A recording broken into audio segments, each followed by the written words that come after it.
Welcome to the Stress Outlet. My name is Dr. Kimberly Quinn, and I'm here with little Giovanni this morning. We just keep getting more and more snow. It's a skier's dream, but also, truthfully, we've also had a lot of wind, and so on some of the days it's been, for safety reasons, they've shut down the lift. So we've been balancing that because when it's doing that, we're out here. It's a win-win situation. Okay, so what we want to do is talk about, trying social comparison is so hard, difficult to not engage in. Even before social media, we were constantly looking at who has what and who's doing what and who's saying what, and who's getting into what school and who's getting what job and what promotion and who's getting married and who has 4 kids instead of the 3 kids I have, or, whatever, who's getting the new golden retriever puppy. Yeah. And all these things. And now with social media, it's 24/7. Hurts my head just thinking about it. And it's so unhealthy. That's not just my opinion.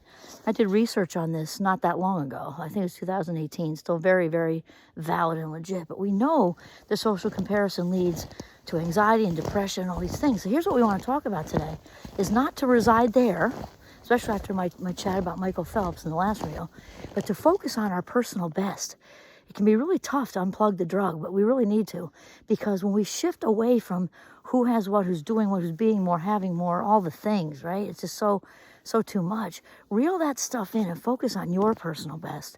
And I mean your personal best. So if anybody's watching who's really struggling with mental health, and maybe it's depression, and it took everything you had in you to get up today and get dressed and go to work, or even if it's Saturday today at this minute, just to get up and do the world, you're a champion.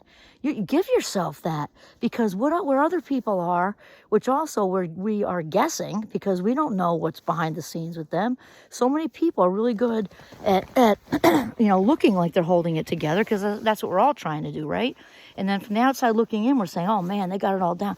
There's a good chance many of those people are completely exhausted from holding that whole show together with obsessive compulsive thinking or whatever. So if you got up today, got dressed, and if you put a smile on, even better, you're a champion doing the world. And let's say you're in a whole different place, whatever. But the whole idea is to be better today than you were yesterday. Whether that's your eating situation, whether that's your sleeping situation, whether that's learning to not take things personally, whether that's being honest, whether that's working really hard with your relationship with money, and if you put $2 away in a jar, and because that's really hard for you and money's tight and you haven't been able to save your whole life or whatever, you're a champion. And it's so important to realize that and to not compare ourselves to anybody else, because that, like we were saying in past videos, when we do those good things for ourselves and take care of ourselves, because it can be much easier to take care of other people than ourselves, right? Celebrate you, and wow, go me today. I saved $2. I went for a walk. I had an apple in the morning, whatever. And celebrate you, personal best.